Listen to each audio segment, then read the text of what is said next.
Bonjour, j'espère que vous allez bien, que vous passez un bon mardi 28 mai. Alors, il n'est que 10 heures du matin, je pense, parce que c'est ma journée de congé. Et j'ai décidé de faire la vidéo le matin, en fait, plutôt que le soir. Comme ça va vous permettre, dépendamment de là où vous habitez, peut-être de faire la vidéo plus rapidement. Enfin, de suivre l'activité plus rapidement. Donc aujourd'hui, c'est l'activité d'art-thérapie basée sur le livre de Julie Hamez, Un an d'art-thérapie chez vous. Donc, je vous invite à prendre votre journal d'art-thérapie. On va écrire la date d'aujourd'hui. Alors, je vous accueille avec de très jolies fleurs. Il a cessé de pleuvoir, donc j'ai été en cueillir quelques-unes. Parce que j'ai besoin de voir de la nature dans mon espace d'activité artistique. Alors, ce sont des iris. Et puis, je verrai si je peux les faire sécher. J'ai fait sécher beaucoup de petites fleurs, comme ça, que j'avais utilisées dans un vase. Parce que je voudrais leur donner une autre vie. Parce que de toute façon, elles vont faner. Et donc, je les ai fait sécher. Regardez ce que ça donne. Donc là, c'est deux petites fleurs de pissenlit. Ici, ce sont des cœurs de Marie ou des cœurs saignants. Ici, ce sont des petites orchidées sauvages. Elles sont mal placées, il faut que je les retourne. Donc, c'est très joli. Ça n'a pas donné grand-chose, mais ça peut être intéressant dans une page d'art journal. Excusez-moi, j'ai dû mettre la lumière parce qu'il est que 10 heures du matin, mais il fait tellement sombre. Je ne sais pas si vous voyez. Je vais peut-être éteindre la lumière qui est située en haut là. C'est ma fille qui m'a offert. Voilà, c'est peut-être mieux. Au moins pour pas qu'il y ait de reflets. Puis je remettrai la lumière après. Je ne sais pas. Voilà. Donc, ça, c'était les petites fleurs Forget Me Not. C'est-à-dire des... Comment on appelle ça en français? Ne m'oublie pas, mais c'est pas ça. Myosotis, voilà. Des myosotis en français. Et vous voyez, ça ne donne rien de super, mais je peux m'en servir dans une page d'art journal pour comment encadrer. Ça peut être joli. Il faut que je le réutilise. Ça, c'est pareil. Je sais plus ce que c'était comme... Qu'est-ce que j'ai eu comme fleur? En tout cas, ça donne ça. Ici, alors ça, c'est très chouette. C'est une fleur emblématique ici au Canada. Je crois que ça s'appelle un trillium. Il y a 3 feuilles et 3 pétales. C'est blanc. La fleur est blanche. Ici, donc, c'est les petites orchidées. Ici, c'est... Il me semble que c'est le myosotis, mais de couleur jaune. Ouais, peut-être de la même... Je ne sais plus, je me rappelle plus. Ici, c'est une orchidée, mais blanche. Une orchidée sauvage.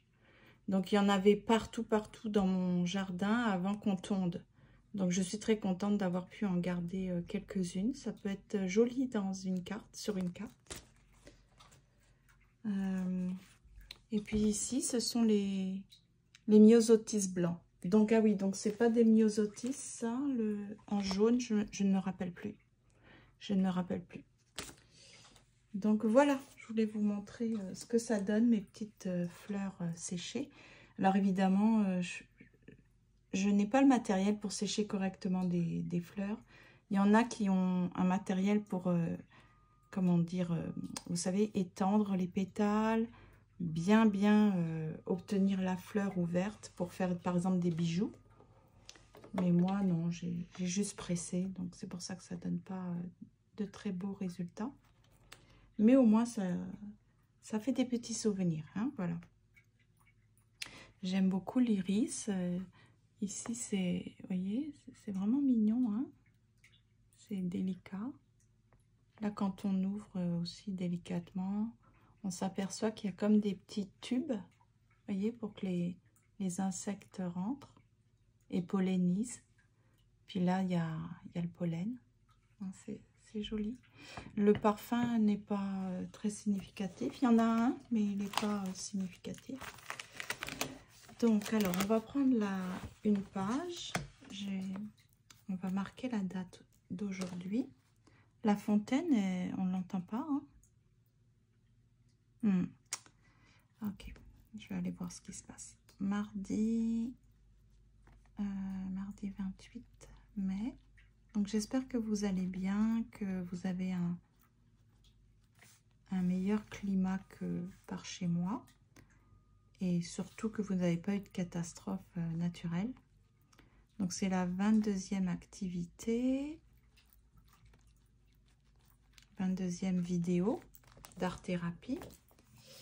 Et le titre, c'est « Ne réfléchissez pas ». Ah, ça, c'est difficile de ne pas réfléchir. On a un cerveau, c'est pour ça. Mais c'est vrai que c'est bien parfois de faire une pause. Voilà, alors ne réfléchissez pas. Qu'est-ce que ça nous dit? Bienvenue dans votre séance hebdomadaire.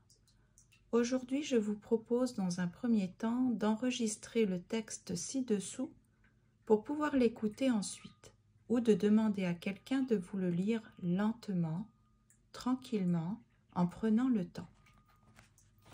Alors, je vais mettre la petite lumière. Apparemment, c'est un texte que je dois vous lire. Je vais mettre un peu plus de lumière dans ce cas-là parce que je ne vois pas assez. Voilà.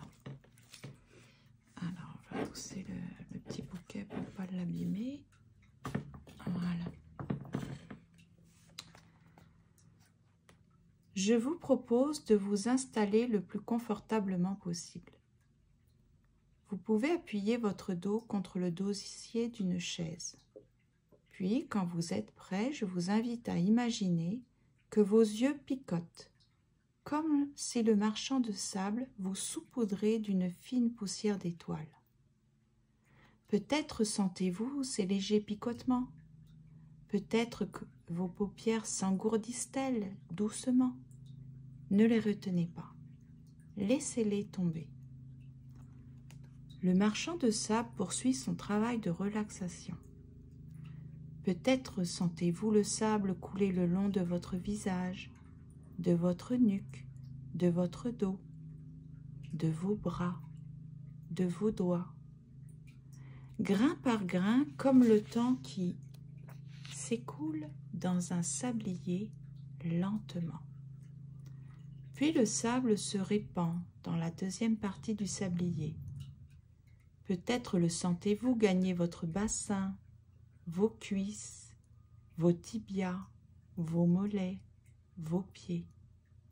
Prenez quelques instants pour observer vos sensations, pour ressentir. Ensuite, attrapez le premier mot qui vous passe par la tête. Il s'agira de votre sujet du jour. Rouvrez tranquillement les yeux et créez autour de ce mot qui s'est imposé à vous. Donc peut-être que je vais le relire parce qu'il y avait beaucoup de bruit. Et puis j'ai été trop vite, je pense. Et puis ça m'embête parce qu'on n'entend pas la fontaine. Pour une fois, j'ai envie de l'entendre. Donc je vais essayer de régler ce problème avec la fontaine. Oh, pardon. Qu'est-ce qui se passe encore? Alors, qu'est-ce que tu me fais trop? Qu'est-ce que c'est quoi ton problème? Ok, c'est mieux. Alors, on entend énormément de bruit dehors parce que les gens ont décidé de faire tout un tas de travaux à l'extérieur. Peut-être qu'il y a eu des chutes d'arbres. C'est possible parce qu'hier, vraiment, il y avait beaucoup de pluie, beaucoup de vent. Et ce matin, d'ailleurs, j'ai vu qu'il y avait... les animaux ont beaucoup de dégâts dans leurs habitations. Il y avait un écureuil noir qui s'activait ardemment, de façon très vigoureuse, pour se refaire un nid de toute urgence. Donc, il coupait des branches pour pouvoir se créer une autre maison, parce que la sienne était détruite. Donc, c'est certain qu'il y a eu beaucoup de dégâts.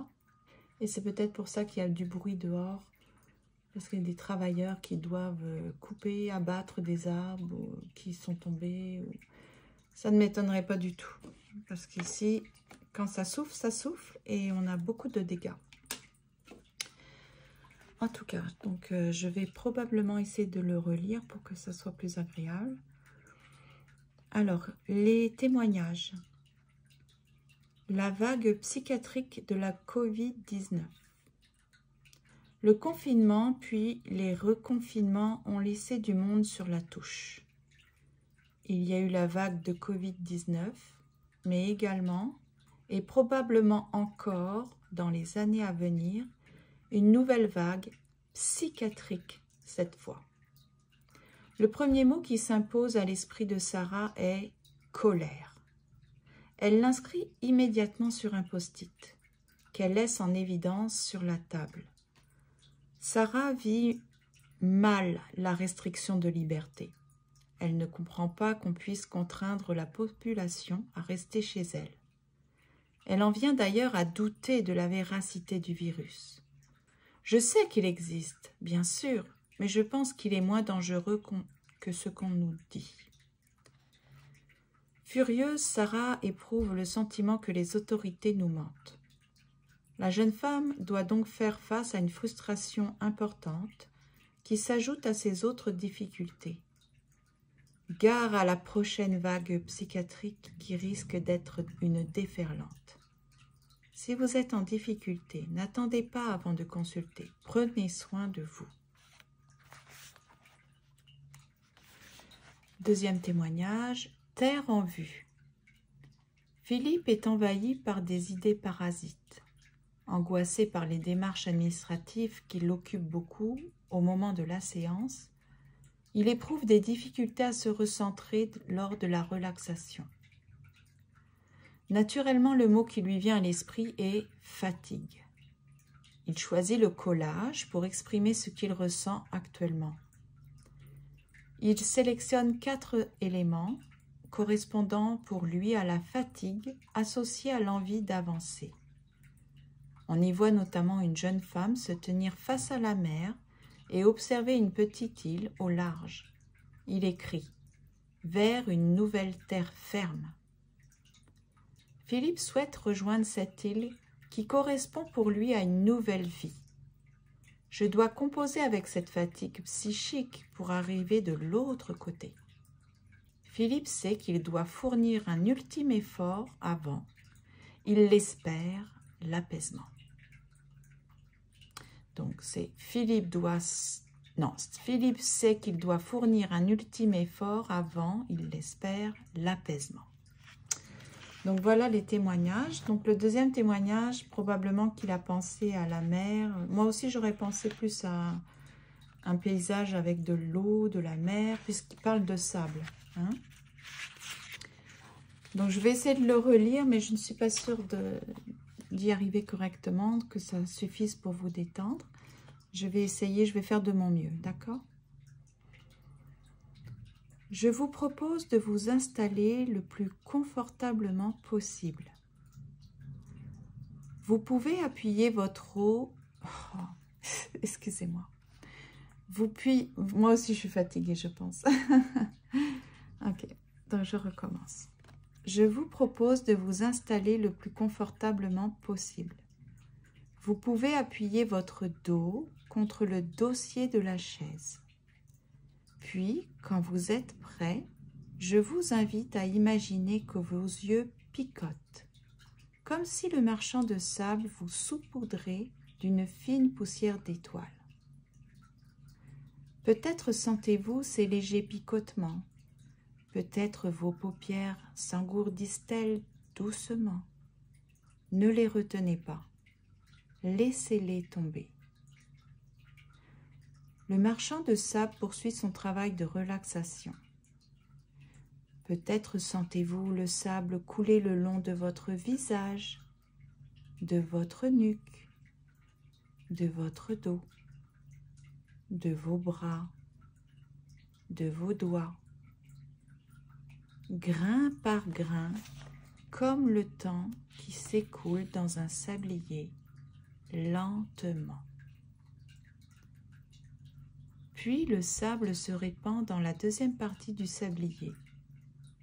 Peut-être le sentez-vous gagner votre bassin, vos cuisses, vos tibias, vos mollets, vos pieds. Prenez quelques instants pour observer vos sensations, pour ressentir. Ensuite, attrapez le premier mot qui vous passe par la tête. Il s'agira de votre sujet du jour. Rouvrez tranquillement les yeux et créez autour de ce mot qui s'est imposé à vous. Donc moi, je ne peux pas faire la relaxation puisque c'est moi qui lis. Donc je ne suis pas particulièrement détendue. Mais je vous invite donc à extraire le mot, s'il y a un mot qui vient à l'esprit, de l'écrire peut-être au centre et tout autour d'envisager un dessin ou du collage pour poursuivre votre réflexion autour de ce mot. Et sur la partie de gauche, peut-être comme d'habitude, avoir une réflexion sur le processus, sur comment vous vous êtes senti. Vous pouvez même écrire, probablement je vais écrire la relaxation ici. Oui, c'est ce que je vais faire. Donc je vais écrire la petite relaxation, ce que je vous ai lu 2 fois, de façon très imparfaite, désolée. Donc j'espère que vous pourrez enregistrer votre propre voix et que ça soit plus mélodieux. Et comme ça, vous pourrez faire l'activité. Donc moi, ce matin, j'ai envie de faire peut-être, d'utiliser mes petites fleurs pour créer un cadre. Le mot qui me vient, c'est bizarre, mais c'est beaucoup de tristesse. Je ressens beaucoup de tristesse en fait. Je suis tombée sur beaucoup de vidéos. Alors c'est l'algorithme, hein, bien sûr. Mais par exemple des vidéos de sensibilisation. Je suis très sensible à l'injustice, à toutes les horreurs qui se passent sur la terre. Le traitement qu'on fait subir aux animaux, franchement, il y a beaucoup d'horreur et je suis tombée sur des vidéos comme ça qui m'affectent évidemment. Je me sens impuissante, mais je me sens aussi souvent complice puisque je recommence par exemple à manger de la viande, du poisson, donc quelque part je suis complice. Je le fais pour ma santé, c'est ça. Mais ça me tracasse beaucoup. Ma conscience n'est pas en paix du tout. Je sens bien qu'on ne vit pas du tout en harmonie. Il n'y a pas de paix, il n'y a pas de justice, il n'y a pas... Donc ça m'afflige beaucoup. Donc heureusement que j'ai un espoir, mais quand même, même si on essaie de garder des valeurs et des convictions bien fortes, n'empêche que c'est effrayant, tout ce qui se passe, c'est trop triste. En fait, moi, ça m'attriste énormément. Donc, c'est ça le mot qui vient. Je suis désolée, hein, mais c'est tristesse, c'est dégoût, c'est colère, c'est tout ce qui est négatif, en fait. Et c'est surtout la tristesse. Donc, je vais dessiner, je pense, une larme.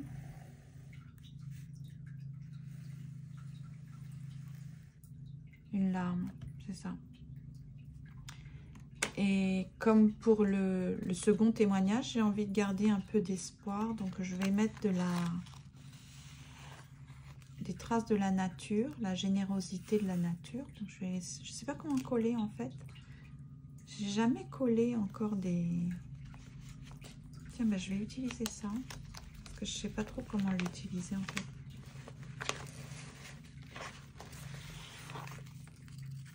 Voilà. Comme disait une de mes abonnées, trouvez ça triste les fleurs coupées parce qu'elles vont faner. C'est sûr, c'est triste, mais au moins ça vit pas. Ça, disons que c'est sensible, une plante c'est sensible, oui, mais ça n'a pas de cerveau.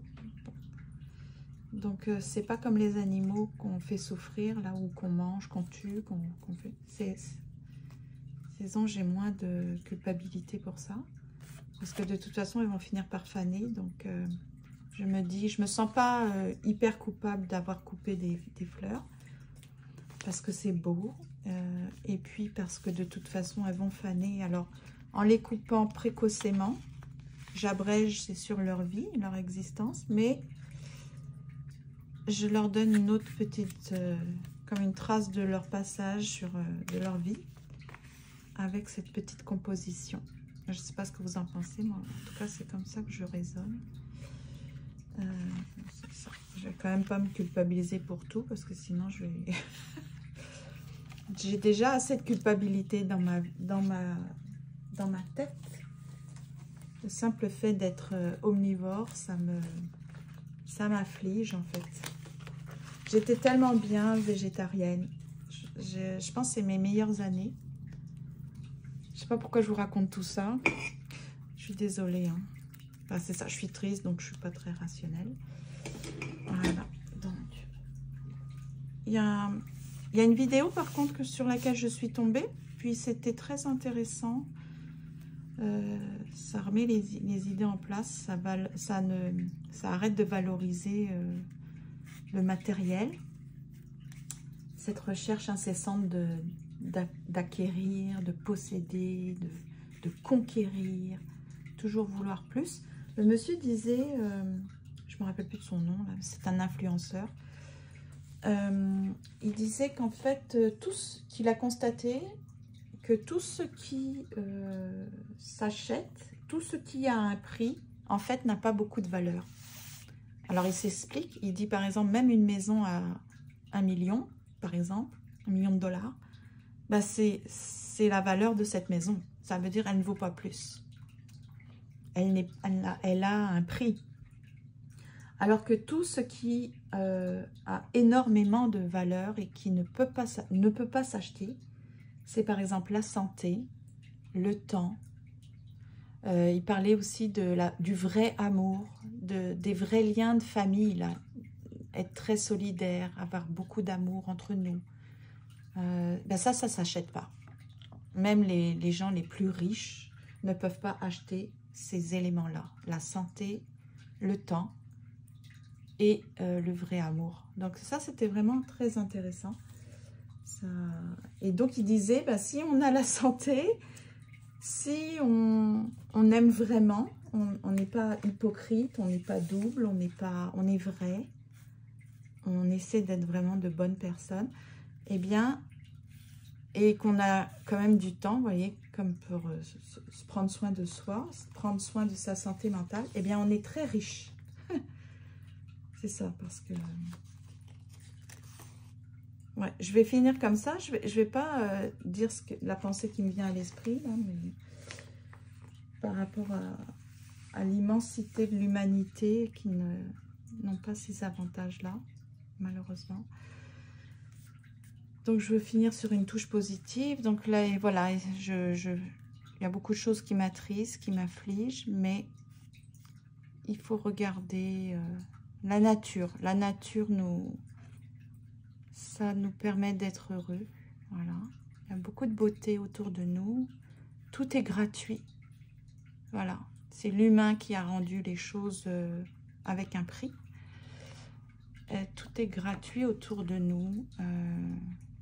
La beauté, la complexité, la sagesse. Il y a beaucoup de leçons de sagesse dans la nature. Puis les animaux nous font rire. Moi, j'aime beaucoup les observer. J'apprends beaucoup d'eux. Ils me font vraiment... Ça me fait du bien, en fait. La nature me fait vraiment beaucoup de bien. Donc, on va finir là-dessus. Donc, ici, je vais écrire la méditation. Un peu ma réflexion, dans quel état je me sentais aujourd'hui, pourquoi j'ai collé ces petites fleurs qui ont fini leur vie sur ma page. Voilà, alors je ne sais pas comment les coller, je vais peut-être attendre vos commentaires, il y a des personnes plus expertes que moi, je ne sais pas si de la colle, des colliers, ça irait. Vous voyez, une colle comme ça, qu'est-ce que vous en pensez? Je ne sais pas. Donc, je vais attendre avant de coller parce que je n'ai aucune idée comment coller des fleurs séchées. En fait, c'est ma première fois, donc mon premier crime. Je n'ai jamais collé des fleurs séchées. Par contre, j'aimerais bien en faire des petits bijoux dans la résine, par exemple. C'est tellement beau. C'est trop mignon, on dirait des petites tortues. C'est vraiment cute, hein? Ouais. J'ai constaté que dans les fleurs, les feuilles, c'est comme la nature, mais en miniature. Je ne sais pas si vous avez déjà constaté ça. Par exemple, il y a certaines feuilles, elles ont vraiment la forme d'arbre. Donc, j'ai vu, il y a des artistes qui sont vraiment mais très, très doués et qui font des tableaux avec que de l'herbe, des fleurs, des feuillages, etc. Des petits morceaux de graines, etc. Et elles en font un super beau tableau. Donc ça, je trouve ça très joli. C'est ça. Donc, bah, écoutez, je vous souhaite une bonne journée. Désolée si je vous ai plombé l'ambiance, mais ça arrive. C'est comme ça que je me sens aujourd'hui. Donc, je suivrai avec vous. Je vous dis comment je me sens. Et puis, ben, j'espère que je vais pouvoir faire beaucoup de choses aujourd'hui qui vont me changer un peu mon humeur ou mes pensées. Mais je pense que déjà ça aide un peu. Prendre conscience que je me sens triste. Pourquoi? Et trouver des petits moyens comme ça avec la nature. Je vais aller observer la nature, les animaux. Je pense que ça va m'aider. Donc, je vous souhaite une bonne journée. Je vous dis à demain pour l'activité sur la féminité. Prenez bien soin de vous. À bientôt.